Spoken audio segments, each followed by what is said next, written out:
महेन लक्ष्य एकेडमी की इस ऑनलाइन प्लेटफॉर्म पर आप सभी का स्वागत है। दोस्तों, आज हम आप लोग के लिए लेकर आए हैं एक दूसरी सीरीज रेशियो एंड प्रोपोर्शनल का। जैसे कि आप लोग पिछले कुछ वीडियो में देख रहे होंगे कि हम लोग अभी तक परसेंटेज और प्रॉफिट लॉस के क्वेश्चंस को, जो सीजीएल के प्री के क्वेश्चंस हैं, आपके अभी सीजीएल के प्री का एग्जाम चल रहा है, उन सभी क्वेश्चंस को हम पिछले कुछ वीडियो के माध्यम से, नए नए तरीकों के माध्यम से सॉल्व किए हैं। अगर जो आपने हमारा वह वीडियो देखा होगा, मैं समझता हूं कि आप अगर जो एग्जाम देने जा रहे हो या अभी तक में नहीं देखा है, एग्जाम देने जा रहे हो, तो वह वीडियो देखकर ही जाइएगा। एग्जाम में आपको उससे काफी ज्यादा हेल्प मिलने वाली है। यह भी वीडियो अगर जो आप देख रहे हो तो जितने भी क्वेश्चन हमने लिए हैं सब छठुआ क्वेश्चन लिए हैं, छांट छांट के लिए हैं। ठीक, सारे क्वेश्चंस हम लोग करेंगे। आपके सीजीएल के प्री में 24 क्वेश्चंस आए हैं। आज हम लोग देखते हैं 12 क्वेश्चन की एक सीरीज है। जल्दी से जल्दी में कैसे, अगर जो एग्जाम टाइम में ऐसे क्वेश्चंस आपके आ रहे हैं तो कैसे तुरंत करना है शॉर्ट फॉर्म में। पहला प्रश्न आपके बोर्ड पर है, देखिए क्या लिखा है। पहला प्रश्न आपके बोर्ड पर है, जब यक्ष को 19, 28, 55 और 91 में से प्रत्येक से घटाया जाता है तो इस क्रम में प्राप्त संख्याएं समानुपात में होती हैं, तो x का मान। ऐसा प्रश्न अगर जो परीक्षा में आ जाए तो क्या करना है। सबसे पहले आप एक 19 हो गया, 28, 55, 91। ठीक, 19 से 28, अगर जो 28 में से 19 घटाएंगे कितना आएगा, 9। और 55 में 91 में से 55 घटाएंगे तो कितने के बराबर में आएगा, ये आएगा 36। ठीक, अब आप देखिए ये दोनों संख्या, भैया ये दोनों संख्या का रेशियो कितना है, दोनों संख्या यानी 9 से कटबो भैया 1:4, 1:4 आएगी। 1:4 तो आया है। ये देखो भैया, हमें 1 और 4, 1 और 4 में कितने का अंतर है, 3 यूनिट का अंतर है। 3 यूनिट का अगर जो अंतर है, तब देखो अब क्या है, 1:4 यानी ये 19 और 55, ये अगर जो हम 19 लिखें और 55, इन दोनों संख्याओं का अनुपात क्या है, 1:4 है पहली संख्या का। अब देखिए इसका क्रॉस गुणा कर दो तो 19 चौक 76 और ये कितना हो जाएगा, 55। इनके बीच का अंतर कितना आया, दोनों संख्या है, दोनों संख्या के बीच का अंतर कितना है, 21 के बराबर है। अभी बताओ अगर जो ये 21 के बराबर में है और ये 3 के बराबर में है, तो क्या हम 3 यूनिट के बराबर 21 लिख सकते हैं। 3 यूनिट के बराबर कितना है, 21 है। तो 1 यूनिट के वैल्यू कितना आई जी भैया, 1 यूनिट के वैल्यू 7 आई जी, 3 सते 21। अब देखो आंसर कौन सा दिया है, option number B. Option number B आपका आंसर दिया है। दूसरा प्रश्न देखो, बहुत ही जल्दी से, जल्दी। ए और बी दो संख्याओं का अनुपात 5:8 है। यदि ए और बी में से प्रत्येक में 5 जोड़ दिया जाता है तो ए और बी का अनुपात 2:3 हो जाता है। ए और बी का योगफल ज्ञात करो। योगफल 5 और 8, 5, 8 अगर जो हम जोड़े 8, 5, 13, यानी जौन भी आंसर है भैया वो 13 से कटी जरूर। तो देखो 42 13 से नहीं कटी, 13 6 78 कट जाई, 13 5 65 कट जाई, 13 7 91। अच्छा, तभी वाला हमारा नियम नहीं लगी। अब दूसरा देखो, दूसरा नियम लगाई दे। ए और बी के प्रत्येक में 5 जोड़ा जाता है, इनका अनुपात कितना है, 5:8 है। 5:8, 5:8 है। अब आगे देखो, दोनों में 5 जोड़ा जाता है तो अनुपात कितना है, 2:3 है। 2 और 3 अनुपात है, 2 और 3 का अनुपात है। अब देखो अगर यह हमें अंतर कितना है, 3 के बाद, और यह हमें अंतर कितना है, 1 के बाद। अगर जो हमें 3 का गुणा कर दी तो दोनों के बीच का अंतर बराबर हो जाए। हमें भैया 3 का गुणा करेंगे तो 3 दूना 6 और 3 तरीके 9। ठीक, और यहाँ अनुपात 5:8 है। देखो 5 से 6 हुआ, 8 से 9 हुआ। देखो बड़े ध्यान से, 5 से 6 हुआ, 8 से 9 हुआ। 5 से 6 तब होगा, कब होगा, जब उसमें 5 जोड़ रहे हैं, यानी 1 यूनिट जो आए भाई कितने के बराबर है भैया, 5 के बराबर है। 5 के 1 यूनिट के वैल्यू कितने के बराबर है, 5 के बराबर है। तो ये बताओ 5 के गुणा हम 8 में कर दे, 5 के गुणा हम 5 में कर दे, यानी कि 5 5 25, पहली संख्या 5 5 25, 5 8 40, जोड़ो 40 20 60 5 65 और यही का होगा आप लोगन के आंसर। कौन सा है? Option number C. ठीक, देखो बड़े आसान आसान से प्रश्न है, आपके परीक्षा में पूछा गया था, सब सीजीएल के परीक्षक पूछे गए हैं। देखो, अतुल 20 क्रय मूल्य का वाला एक ब्रेड खरीदता है और दुकानदार को 100 रुपए का नोट देता है। दुकानदार 2, 5, 10 मूल्य वर्ग के सिक्कों शेष धन देता है। यदि इन सिक्कों का अनुपात 5, 4 और 1 है तो दुकानदार 5 रुपए, ये होगा 5 रुपए के कितने सिक्के देता है? 5 रुपए कितने सिक्का देगा?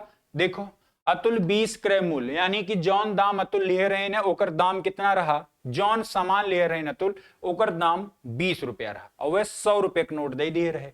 20 रुपया दाम रहा, 100 रुपये का नोट दिए तो दुकानदार उन्हें जो पैसा वापस की हिस्स 5, 4, 1 यानी जितना रुपया वापस की हिस्स 5 रुपया के 5 और 4 1 के अनुपात में रहा। और कौन हिसाब से रहा? 2 रुपया का सिक्का जो रहा या नोट रहा 5 के अनुपात में, 5 रुपया वाला 4 के अनुपात में, 10 रुपया वाला 1 के अनुपात में।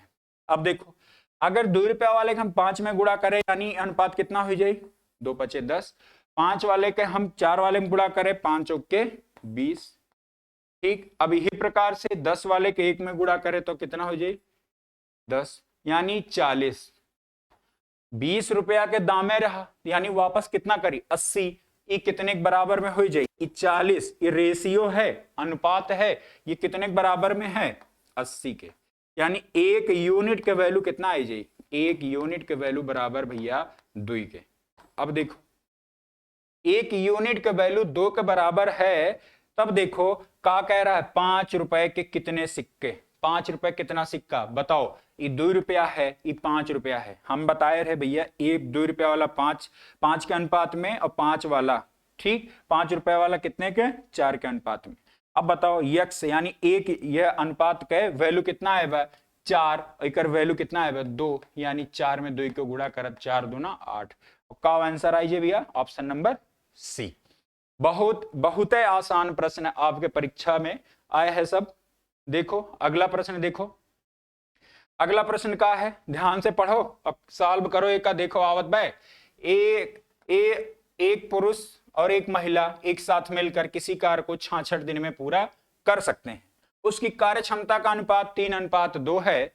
फिर आगे का है कि 6 पुरुष 2 महिला एक साथ कार्य करते हुए उसी कार्य को कितने दिन में पूरा कर सकते हैं? बहुत आसान प्रश्न, बहुत आसान प्रश्न।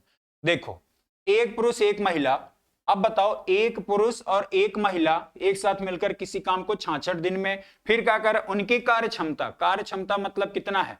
3:2 यानी मेल और फीमेल, यानी मेल और फीमेल जितना काम करते हैं उनके कार्य क्षमता 3 और 2 के अनुपात में है, यानी 3 2 5। ठीक, 5 के अनुपात यानी इनका अनुपात कितने के बराबर? हम जोड़ब कितना है? 5। 5 अनुपात लेके 5 क्षमता लेके कितने दिन? 66 दिन। ठीक, अब आगे देखो क्या कह रहा है कि 6 पुरुष और 2 महिला, 6 आदमी और 2 महिला, 6 आदमी के क्षमता कितना है? एक आदमी की क्षमता 3 है तो 6 आदमी की क्षमता कितना हो जाए? तो आप देखो 6 × 3 और कितने महिला हैं? 2 महिला हैं, इनका क्षमता कितना है? 2, तो 6 तरीके 18 और 2 दूना 4। 18 में 4 जोड़ेंगे तो हमारे कितने बराबर में? 22 में है। कितने दिन में करेंगे? यक्स दिन में करेंगे। अब देखो 22 तिया 66, 5 तिया 15, यक्स के वैल्यू यक्स बराबर कितना आया? 15। कौन आंसर है भैया? Option number B. कितना आसान प्रश्न आपके सीजीएल के परीक्षा में आया है। देखो खाली लैंग्वेज, खाली अगर जो खूब अच्छा, खूब धड़ल्ले से दिन रात मेहनत करके ऐसे खूब एग्जाम के प्रैक्टिस करो, सब क्वेश्चन ऐसे धुआं हुई। देखिए आपका अगला प्रश्न है जो यहां पर आपके बोर्ड पर है, क्या है? पढ़िए एक बार। एक माँ उसके बेटी के वर्तमान आयु का अनुपात 7:1 है। 5 वर्ष बाद यह अनुपात 4:1 हो जाएगा तो उसकी वर्तमान आयु में अंतर बताना है। बहुत आसान प्रश्न है। एक माँ उसकी बेटी का वर्तमान आयु 7:1 है। देखो माँ और बेटी के आयु का अनुपात मतलब उनके आयु का अनुपात 7:1 है। 5 वर्ष बाद इतना 4:1 होगा। तो आप बताओ 4:1, इनके बीच का अंतर कितना है? 6 है। अगर जो हम इसमें 2 का गुणा कर दे, 2 का गुणा कर दे तो 4 दूना 8 और ये 2 हो जाएगा, और ये 7 और 1 हो जाएगा। 7 में से 1 गया 6, 8 में से 2 गया 6। तो आप देखिए 7 से 8 हो रहा है, 1 से 2 हो रहा है। 7 से 8 का मतलब क्या हो गया कि 7 से 8 अगर जो हो रहा है, 7 से 8 हो रहा है, तो बताओ एक यूनिट जो एक यूनिट भैया वृद्धि हो रहा है, एक यूनिट वृद्धि हो रहा है, वो कितने के बराबर में है? 5 के बराबर में। ठीक, हम कुल रेशियो में निकाल रहे हैं। एक यूनिट की वृद्धि 5 के बराबर में है, तो वर्तमान आयु, बताओ वर्तमान आयु कौन है? 7:1 वाला है। क्या पूछे भाई? 7 अंतर पूछा है, दोनों का अंतर बताओ। 7 में से 1 घटाओगे भैया क्या आएगा? 6 आएगा। बताओ एक यूनिट की वैल्यू कितना है? 5। 6 यूनिट में 5 का गुणा कर दो, कितना हो जाए? 6 5 30। और आंसर का आ जाए पहला। कितना आई आंसर? 30 के बराबर में। अब देखो अगला का है प्रथम 8 अभाज्य संख्याओं का औसत प्रथम 10 समप्राकृतिक संख्याओं के औसत का अनुपात ज्ञात करो। बहुत आसान प्रश्न है। फिर देखो खाली लगातार दकियानुसी निठल्लई करने की वजह से, प्रैक्टिस ना होने की वजह से ऐसे प्रश्न आपके दिमाग से स्किप हो जाते हैं, और परीक्षा में जब आप करने जाते हो, जब आप परीक्षा में करने जाएंगे तो भूल जाते हैं और कहते हैं कि पेपर तो बड़ा टफ था। प्रथम 8 अभाज्य संख्याओं का औसत। प्रथम 8 अभाज्य संख्या क्या है? पहली अभाज्य संख्या 2 है, दूसरी 3 है, तीसरी 5 है, चौथी 7 है, पांचवी 11 है, छठवीं 13 है, सातवीं 17 है, आठवीं 19 है। 19 9 7 16 13 19 11 55 3 आएगा कितने? 77 के बराबर। ठीक, ये कितने संख्या है? 8 संख्या। औसत निकालना है। जितनी संख्या है जितने संख्याओं का टोटल योग, और टोटल योग में से जितनी संख्या है डिवाइड कर देंगे, औसत निकल आएगा। अगर जो हम इसको निकाले तो ये कितने के बराबर में आएगा? 77/8। 77/8। ठीक, इतने संख्याओं का औसत आ गया। फिर आगे देखो प्रथम 10 सम प्राकृतिक संख्याओं का औसत। सम प्राकृतिक संख्याओं का औसत का फॉर्मूला क्या है? n+1। n+1 तो कितनी संख्या है? 10 संख्या है ना, 10 संख्या है, एक जोड़ दो, कितना हो जाए भैया? एक जोड़े पे 11। यानी कि अगर 77/8/11, एक थोड़े सा और सॉल्व करो। 77/8/11, 11 से काटो, 11 7 77, यानी अनुपात 7:8 के बराबर। 7:8 कौन से ऑप्शन में देखो दिया हुआ है? लास्ट वाले ऑप्शन में, ऑप्शन नंबर डी में। अनुपात कितना है? 7:8 है। कौन से ऑप्शन में दिया है? लास्ट वाले में। देखो अगला प्रश्न बोर्ड पर है, हृदय अपना गुल्लक। ठीक, हृदय अपना गुल्लक होता है, उसे 1 रुपए, 2 रुपए, 5 रुपए और 10 रुपए के मूल्य वर्ग के सिक्कों में 10, 5 और 2 और 1 के अनुपात में मिले। ठीक, यदि कुल 72 सिक्के थे तो सिक्कों के रूप में गुल्लक में राशि ज्ञात करो। ठीक है, क्या दिया है? सिक्कों का अनुपात 10, 5, 2, 1। ठीक, 10, 5, 2, 1 क्या है? 1 रुपए। 1 रुपए का अनुपात 10 है, 2 रुपए वाले का अनुपात 5 है, 5 रुपए वाले 2 है, 10 वाले का 1 है। एक चीज देखो, 10, 5, 10 और 5 कितना हो जाए भैया? 10 और 5, 10, 5, फिर है 2 और 1, 2 और 1 कितने के बराबर? 10, 5, 15, 2, 17, 1, 18। मतलब इनके सिक्कों का जो अनुपात आया, सिक्कों का अनुपात, यानी कि जो इनके पास सिक्के थे कितने कौन कौन से रुपए वाले? 1 रुपए के कितने सिक्के थे? 2 रुपए के, 5 रुपए और 10 रुपए के जो सिक्के थे उनका जो अनुपात आया 18 आया, और वो कितने के बराबर में है? 72 सिक्के के बराबर में है। तो 18 यूनिट की वैल्यू कितने के बराबर में है? 72 के बराबर में। 1 यूनिट की वैल्यू कितनी हो जाएगी? वो 4 के बराबर में हो जाएगी। अब एक यूनिट के वैल्यू भैया 4 के बराबर अगर जो है तो बताओ सिक्कों के रूप में गुल्लक में रास। अगर जो आपको सिक्का पता चल गया कि गुल्लक में कितना सिक्का रहा तो रुपया ना निकाल ले वो। ठीक, देखो क्या कह रहा है कि अब 4 सिक्का रहा, 4 सिक्का यानी 10 चौके 40। ठीक, फिर आगे देखो 40 सिक्का रहा, कितने रुपया का? 1 रुपया का। कितने के बराबर में होगी? 40। अब देखो 5 चौके 20, अब 20 सिक्का रहा, कितने रुपए वाला? 20 सिक्का रहा 2 रुपए वाला, तो कितना हो जाए भैया? 40 ही हो गए। फिर आगे देखो दो है, ये 4 दूना 8, 4 दूना 8 सिक्का रहा, कितने वाला? 5 वाला। 4 दूना 8, 4 का हमने 2, ये सिक्के का अनुपात है, 4 का गुणा हमने 2 में किया, 4 दूना 8, यानी कि 8 सिक्का है, कितने रुपए वाला? 2। 5 रुपए वाला, 8 सिक्का है 5 वाला, यानी 8 पंजे 40। ठीक, फिर आगे देखो क्या कह रहा है कि एक, यानी एक किसका है? 10 रुपए वाला है। एक किसका है? 10 रुपए वाला है। तो आप देखोगे 10 रुपए का एक सिक्का, यानी एक सिक्के की वैल्यू कितना है? 4। तो आप देखोगे 4 गुणे 10 कितने के बराबर में है? 40। चारों जोड़ो, कितना सिक्का हो गया? कितने रुपए हैं? 1 रुपए वाला, 2 रुपए वाला, 5 वाला, 10 वाला, मतलब कितना? 4 चौके 16, 160 रुपए के बराबर में है। कौन सा वाला ऑप्शन है? एक तो ऑप्शन लुकवा दिया गया है, देखो यही वाला ऑप्शन, ये तो 100 है। 160 वाला कौन सा? पहला ऑप्शन, हम वहां हेर रहे हैं। ठीक, कौन सा ऑप्शन है? पहला ऑप्शन है, देखिए यहां पर दिया गया है। अब देखिए अगला प्रश्न, अगला प्रश्न बहुत ही शानदार प्रश्न। ठीक, ऐसा प्रश्न आ जाता है तो आप लोग बेसिक पढ़ाई करते नहीं है, बड़े बड़े डिफिकल्ट क्वेश्चन यानी बहुत कठिन कठिन प्रश्न लगाने का प्रयास करते हैं, और ऐसे आसान वाले प्रश्न आपकी परीक्षा में छूट जाते हैं और रोते हुए वहां से चिल्लाते हुए आते हैं, पेपर बहुत टफ था। देखो का दिया है 12, 18, 6 का चतुर्थानुपात। देखो 12 का 6, 18 का कितना हो जाएगा? 6 दूना 12, 2 नमा 18, क्या आ जाएगा? 9। 12, 18, 6 का चतुर्थानुपात 9 के बराबर में आया। के और 6 का तृतीयानुपात, यानी कि क्या होगा? के और 6 का तृतीयानुपात के और ये 6 के 36, 36 यानी कि 36 बटे के, 36 बटे के।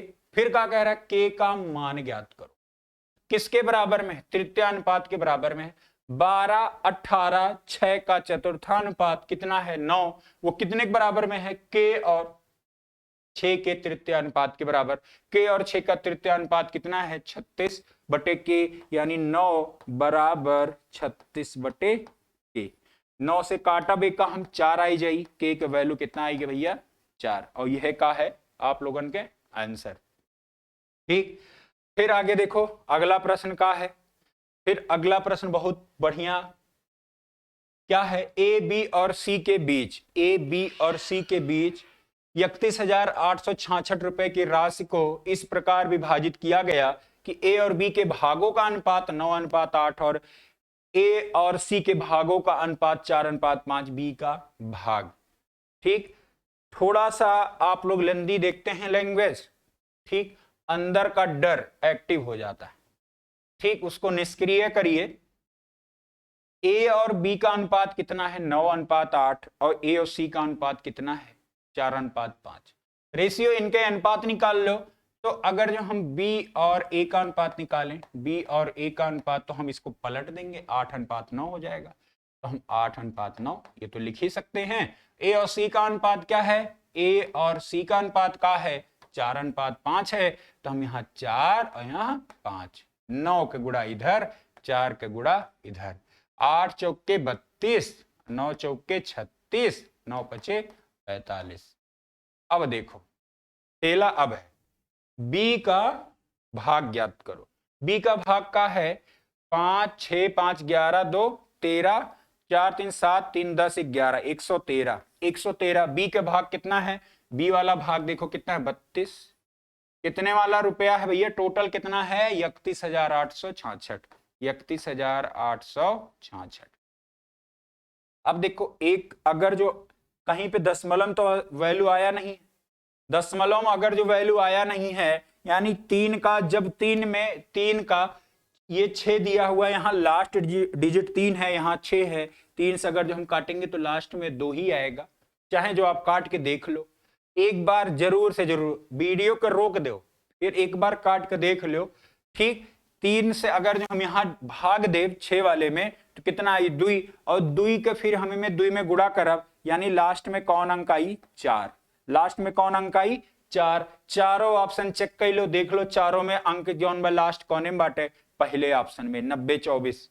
90-24 यह का हुई आप लोगन के आंसर हुई। ठीक, आगे देखो अगला प्रश्न। अगला प्रश्न का है, बहुत बढ़िया प्रश्न है यो। 1.8 और 3.2 के बीच मध्यानुपात और 5 और 3 के तृतीयानुपात में अंतर ज्ञात करें। ठीक, 5 और 3 के तृतीयानुपात में अंतर ज्ञात करें। 1.8 और 3.2 यानी root A B. Root A B value कितना है, रूट ए बी यानी 1.8 इंटू 2.4। इनका क्या पूछा है, अंतर पूछा है, डिफरेंस। तृतीयानुपाती 5 और 3 का तृतीयानुपाती क्या होगा, 3 त्रिके 9 और बटे 5। ठीक, 5 से इसको हम काटेंगे, 5 कहने 5 8 40, 1.8। तृतीयानुपाती कितना आया 1.8। इनका अंतर पूछा है तो आप देखोगे 1.8। 2 मिनट के लिए हम दशमलव अभी नहीं ले रहे हैं, बाद में हम लगा देंगे जहां लगना होगा। अगर जो हम 18 दिया है, इसमें 2 गुणे 9 तो है ही, आप जान ही रहे हो, और ये कितना है, ये सॉरी हाँ 3.2 है, 3.2 है, थोड़ा सा मिस्टेक हो गया, 3.2 है। अब देखिए ये 3.2 है, यहां भी है 1.8 इंटू 3.2। आप देखिए ये 2 गुणे 9 और ये 3.2, आप देखिए ये 9 है और ये 32 में 2 का गुणा करेंगे 64 आएगा। आप देखो 9 का किसका स्क्वायर होता है 3 का, 64 किसका होता है 8 का, तो हम 8 त्रिके 24 यानी दशमलव एक स्थान पे लगेगा 2.4। 2.4 का आई के भैया मध्यानुपात, 2.4 मध्यानुपात और तृतीयानुपात का अंतर कितना है 1.8। दोनों में घटाओ कितना आ जाए 0.6। कितना आ जाएगा 0.6। और यही का होगा इस प्रश्न का आंसर होगा। ठीक, आगे देखो, ए और बी के वर्तमान आयु का अनुपात 7:8 है। अब से 6 वर्ष बाद उसके आयु का अनुपात 8:9 होगा। यदि सी की वर्तमान आयु ए के वर्तमान आयु से 10 वर्ष अधिक है तो सी की वर्तमान आयु, देखो ए और बी के वर्तमान आयु का अनुपात कितना है 7:8। 7:8। फिर आगे देखो, आगे है 6 वर्ष बाद उनके आयु का अनुपात 8:9 है। देखो दोनों के बीच में यहां अंतर 1 का भी है, यहां भी अंतर 1 का है, यानी हमें इसमें कुछ गुणा भाग करने की जरूरत नहीं है। तो आप देखो क्या दिया है कि 1 यूनिट 7 से 8 हुआ, यानी कितने की वृद्धि हुई 1 यूनिट। 1 यूनिट यानी कितने के बराबर में है, कितने के बराबर में है, वह 6 वर्ष के बराबर में है। 1 यूनिट 6 वर्ष के बराबर में है। फिर आगे क्या दिया है सी की वर्तमान आयु, तो आप देखो ये 6 वर्ष है, ए की वर्तमान आयु 6 अठे क्या है 1 मिनट 6 सते 42, वर्तमान आयु का अनुपात 7:8 है, तो 6 का 7 में गुणा करेंगे 42 आ जाएगा। 6 का 7 में गुणा करेंगे 42 आएगा। सी की वर्तमान आयु ए की वर्तमान आयु से 10 वर्ष अधिक है, तो ए की वर्तमान आयु 42 है। सी की वर्तमान आयु ए से 10 वर्ष अधिक है, तो हम इसमें अगर जो 10 जोड़ दें तो कितना हो जाएगा 42 में 10 जोड़ेंगे 52। और कौन सा इस प्रश्न का आंसर होगा, ऑप्शन नंबर बी। ठीक, अब देखिए अगला प्रश्न क्या है। अगले प्रश्न में देखिए, अगले प्रश्न में 12 16 6 के चतुर्थानुपात और 4 6 के तृतीयानुपात के मध्यानुपात ज्ञात करें। ठीक, इनका अनुपात, मध्य अनुपात ज्ञात करना है, इनके बीच का अनुपात क्या होगा। अभी अभी हमने एक प्रश्न आपको थोड़ी देर पहले कराए कि 12 का अनुपात 6, तो 16 का क्या होगा। 16 का क्या होगा, यक्स 6 दूना 12, 2 अठे 16, यक्स की वैल्यू कितनी आ गई, 8, यानी इनका वैल्यू कितना आ गया, 8 आ गया। फिर कहा है 4 और 6 के तृतीयानुपात के मध्य अनुपात, 4 और 6 यानी 6 का तृतीयानुपात 6 का 36, और कितना होगा इसका बटे 4, 4 काटेंगे 4 नमा 36। ठीक, इनके बीच का अनुपात पहला कितना आया है, 8 आया है। ठीक, और तृतीयानुपात कितना है, इसका अनुपात कितना है, 9 है, यानी इनके बीच का अनुपात होगा 8:9। और यही इस प्रश्न का क्या होगा, आंसर होगा ऑप्शन नंबर डी लास्ट में दिया गया है। ठीक, और भी बहुत सारे क्वेश्चंस आपको ऐसे ही सीरीज के माध्यम से मिलते रहेंगे। अगर जो हमारा यह वीडियो आपको पसंद आया हो तो अपने दोस्तों को, जो भी किसी भी आप एग्जाम की, चाहे वो सेंट्रल गवर्नमेंट का हो, केंद्र सरकार का, चाहे वो राज्य सरकार का हो, चाहे वो आपका किसी ऑफिशियल एग्जाम हो, किसी भी परीक्षा में ऐसे प्रश्न पूछे ही जाते हैं। आपको यह वीडियो अगर जो पसंद आया हो तो अपने दोस्तों को शेयर जरूर करें, हमारे चैनल को सब्सक्राइब करना ना भूलें। फिर मिलते हैं एक नए वीडियो के साथ, तब तक के लिए आप सभी को जय हिंद, जय भारत।